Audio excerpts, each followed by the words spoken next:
It was a glittering night in New York, where power, wealth, and fame gathered under one roof. But in a single heartbeat, everything changed. A billionaire collapsed to the floor and hundreds in the hall froze in shock. No one dared to move except for one ordinary waitress. Her one decision, her one act, not only saved a life but shook all of America. Her name was Emily Carter, a 23-year-old working 2 jobs to support her younger brother in Boston. She had only taken the gala job for extra pay, dressed in a crisp, black and white uniform that barely fit the splendor of the night. As the crowd of billionaires, politicians, and celebrities froze, Emily's instincts took over. She knelt beside Richard, checking his pulse, her hands trembling but her mind focused. Around her, men in tuxedos shouted for medics, but no one moved closer. The golden floor beneath her knees felt icy, yet her determination grew warmer. She remembered the CPR training she had once taken in community college. Emily pressed her hands against the billionaire's chest and began the rhythm. Countless eyes locked on her, a waitress daring to do what no billionaire could. The ballroom, once alive with laughter, now held its breath. But things didn't go as smoothly as she hoped. Richard's security guards rushed in, pulling her back, assuming she was a threat. "Step away from Mr. Montgomery," one shouted, his voice sharp with authority. The crowd murmured, torn between suspicion and desperation. Emily, shaken but fierce, yelled, "If you stop me, he could die." For a tense moment, no one knew whom to trust, a billionaire's loyal guards or a nameless waitress. The tension snapped when a doctor in the audience confirmed she was right. "Let her continue. She's his only chance." Released, Emily pressed on, sweat dripping down her forehead as she fought against time. Richard's lips were turning pale, and each second felt like an eternity. Could a waitress save the man whose net worth could move markets? The twist was that the richest life in the room now depended on the poorest girl. The grand ballroom had fallen silent, its golden glow now cold and tense. Guests who only moments ago were laughing over champagne now stood frozen in disbelief. The richest man in the room, Richard Montgomery, lay lifeless on the marble floor. His empire was built on unshakable power, yet his chest no longer rose with breath. The air was heavy, suffocating. Every second felt like a thunderclap in slow motion. Fear, disbelief, and helplessness wrapped around the crowd like chains.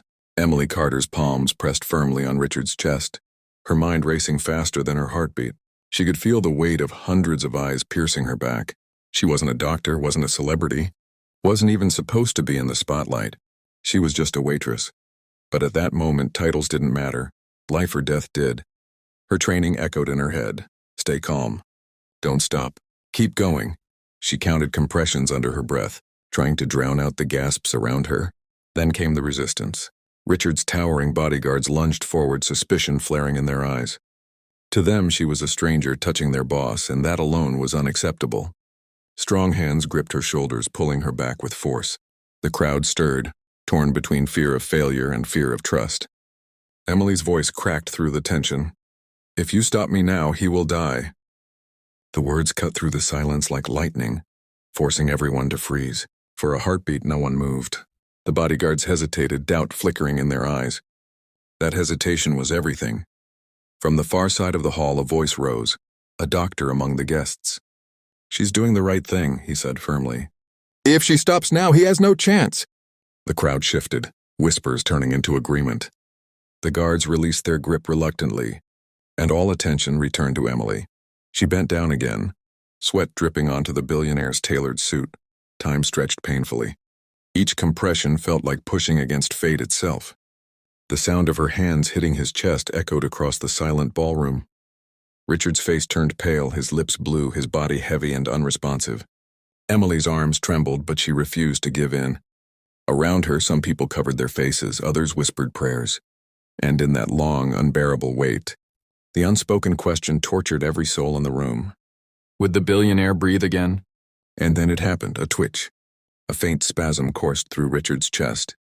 Emily froze for a fraction of a second, then leaned closer. A weak gasp escaped his lips, so fragile it almost didn't seem real. But it was there. "He's breathing," Emily shouted, her voice breaking with relief. Gasps and cries erupted from the crowd. Some screamed, some sobbed, some clapped uncontrollably. For the first time in those eternal minutes, hope returned to the Golden Hall. Paramedics rushed in at last, their equipment flashing in the chandelier light. But the first, most crucial battle had already been won. Richard Montgomery, the untouchable billionaire, had been pulled back from death, not by wealth, not by power, not by his security, but by a nameless waitress.